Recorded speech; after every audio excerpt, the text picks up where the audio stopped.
Welcome back to our current issues panel. Joining me again is Elliot Hughes and Brock Stephenson.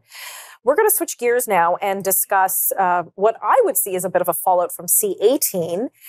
We had threats from, well, I call them threats, but positions taken by various social media companies saying that, they may not carry news items if Canada continues down this path with C-18. Well, Canada, maybe in a tit for tat, I don't know, but the Canadian government is suspending advertising, and we're starting with Meta, so on Meta platforms.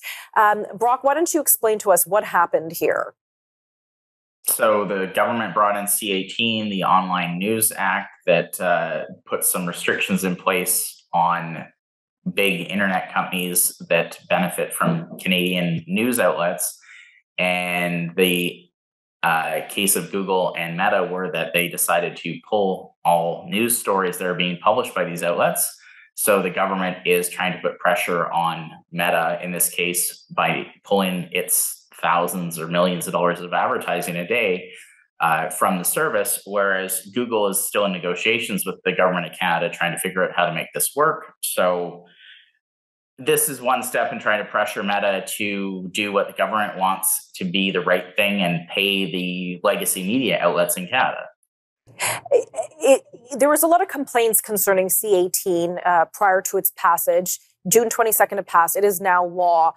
Elliot, is this like the tip of the iceberg? Do you expect that we'll see more retaliation, if you will, from a lot of these social media companies who just don't want to play ball with this legislation?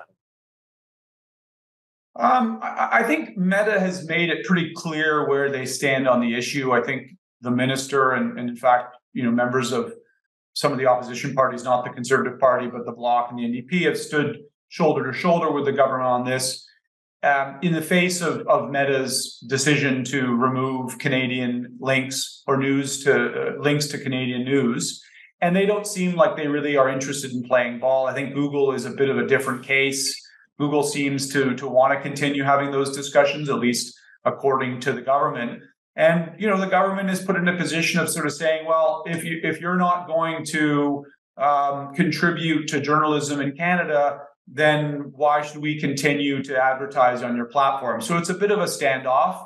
I think this is a broader, a bit of a snapshot of a broader issue that we see playing out globally, where big tech companies and governments and the legislations that they're putting in are coming head to head more and more on, quite thorny subjects. And I suspect this is going to be, the start of something rather than the end. Right. And aptly you said it's the start of something. I mean, Elliot, we're talking about, $11 million here? That seems like peanuts for a company like Meta.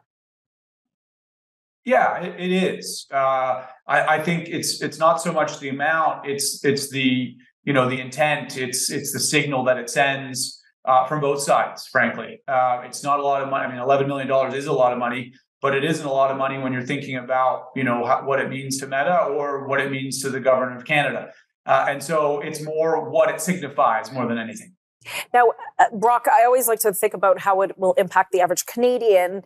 How will this, little battle, if I can call that the skirmish, or maybe it's a bit of a war, I don't know. How will this impact the average Canadian? Because there's concerns about C-18, but now Meta is not going to carry news links. The government's not going to advertise on their platform. How's that going to impact Canadians? People hear less from their government. It's not like they're going back to the paper copy of their community or regional paper. Those have almost all gone out of business, have almost no advertising left in them, and are struggling to stay afloat. So I think that it's going to be tougher for Canadians to hear from their government if the government pulls away from one of the largest sources of people's news absorbing time. And I think that's a challenge. I think you've also got problems from C-18 on Canadian content producers struggling to be able to be sure that they're going to be able to have their voices heard on the internet if the government's trying to regulate it more. So I think you've got lots of problems coming out of this piece of legislation, and how it unfolds will be interesting. But I think Meta doesn't want to back down, because if they back down in Canada, you're going to have this problem in country after country around the globe. Brock, do you think this is being held up as an example to maybe some of the other companies like Twitter, like Google, that, this is the path we're going to go down if you don't play ball with us and come to some kind of agreement? Perhaps, but I think the government may have overplayed its hand here. And looking at the case in Australia, where large media companies did one-off deals with these online content providers, you may see that as the journalism community breaks apart as this deal doesn't come to a head quickly.